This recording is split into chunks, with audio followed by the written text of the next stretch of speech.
everyone, I'm Carey Pena, and this is Frontdoors TV. I want to welcome into the studio today an incredible woman. I am so blown away by what you have accomplished with your organization, Darcy Olsen, who is the founder and CEO of Gen Justice. Welcome. Oh, it's wonderful to be here, Carey. Thank you. You are a woman on fire, and you are making so many things happen. Your organization works to improve the safety for more than well over 45,000 children, not only in Arizona, but your efforts are reaching all across the country. We're going to talk about an award, a very big award that you are receiving. But first, for the audience, I wanted to play a little bit of one of the videos that you have on YouTube that sort of outlines your mission. Take a look.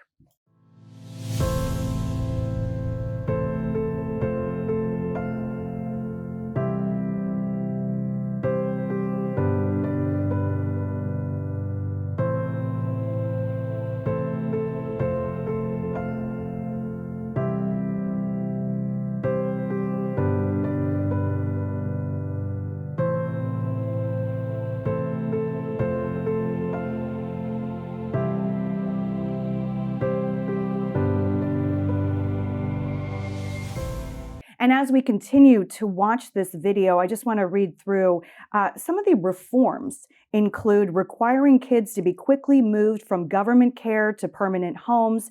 In addition, your organization has built a network of attorneys to provide free legal help when bureaucratic failures trap kids in the foster system. Pick it up from there and tell me more about the incredible work. Thank you, Carey. So 10 years ago, I became a foster mom by chance. I wanted to take in a teen, and the social worker said, we need someone to take in the infants. And that's where it all began. So every 15 minutes, a baby is born drug exposed in this country, and many of them will end up in foster care, which is really between the home they were born into and needing a permanent home. And Gen Justice kind of comes in between to try to safeguard them in that temporary period. And I created Gen Justice to help these children who I'd seen firsthand get stuck in the system and not really be able to get out. And so that's what we're going for, is foster care to be safe and temporary, and so every child has a family. And you fostered 10 children, correct? 10 infants? Yes. And adopted 4 of them? 4, Wow. Right, 10, but not all at the same time. Mm-hmm. Although at one point I had 3 in diapers, so it was very intense. But it was I always say never carry a blessing like a burden. It was the best thing I've ever done. And I didn't even know that half of the children in foster care will go up for adoption. So if there's not a relative who can take them, they'll need foster families. And so the first child I had, the first infant, went up for adoption. And of course, we had to keep her. And then it just kept happening. So over a period, I ended up with 4 beautiful, beautiful children. So with your organization, you've been working with local and national leaders to drive reforms. You guys say kids with lawyers exit the foster care system for family 3 times faster than other children. Talk more about that. Well, it's hard to believe this, but often the predators who have hurt these children have more rights than the children they've hurt. So the child abuser or this person who's done something terrible to a child will have a court-appointed attorney. They have all kinds of due process rights. And yet this child victim in half of the states will enter a courtroom with no attorney. So that's why in the states where they have attorneys, they do so much better. And that makes sense, right? Who would go into a courtroom without representation? No one. And so we're making sure that these children are no longer overlooked. The federal executive order freed up federal funds that were already being spent so that children and families could have better legal representation. And we know that that means that at the end of the day, these children will get safely to family faster. Talk to me about the challenges during the pandemic, and that is an ongoing challenge. Everyone has been challenged by this pandemic, and these children, of course, are no exception. And so we had a twofold worry. One was for our nonprofit resources and what would happen.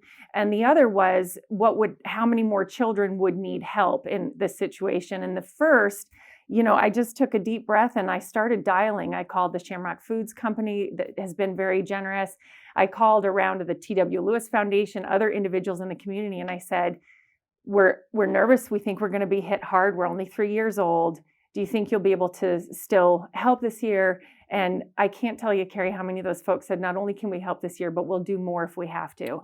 They didn't want a single kid to fall through the cracks. And then the number of children in care is now rising. And for a little while, you probably read in the papers that reports of abuse were down. But in the hospitals, they were seeing severe abuse cases increase. And this was happening across country. And the reason is that in really hard times, folks who are sort of on the edge or maybe the edge of sobriety, a lot of this is drug use, it's just too much. And so the children bear the brunt of that and end up in the foster system. So we have more kids coming for the clinic, and the foster homes in Arizona are overflowing. So anyone who can open a home, and whether it's a crib or for an older child, I really, really encourage people to take that chance. You just are receiving an absolutely huge award from HHS. Can you tell me about that? Thank you. It's an award they've been giving out for 20 years, and it was for personal and professional contributions to helping children get off the adoption waiting list. And what's remarkable is that there are 125,000 children in our country right now waiting to get into homes. And there are a lot of families waiting for those kids, but in between there, often there are layers of red tape, or there are things that are preventing those adoptions. And so that's what we're going after with our reforms, because every child deserves a family. Yeah. And it's nonpartisan. So all the reforms that we've moved have been what we call consensus legislation. People say, yeah, are you kidding me? Of course we need to find relatives. Of course these kids need a home within a year, not 5 or 10 years down the road. Yes. And so we're thrilled to see our reforms moving here, and we've seen copycat legislation in other states, and of course the matching federal pieces. We're so grateful, and there's so much to do ahead, and yet thankful for we always say it's like rowing kids to safety, and every child you get to safety is one more helped. And you can really see an impact here. And for people to find out more about you, genjustice.org. genjustice.org. Thank you, Carey. Darcy, thank you so much. And thanks to all of you for watching. I'm Carey Pena. This is Frontdoors TV.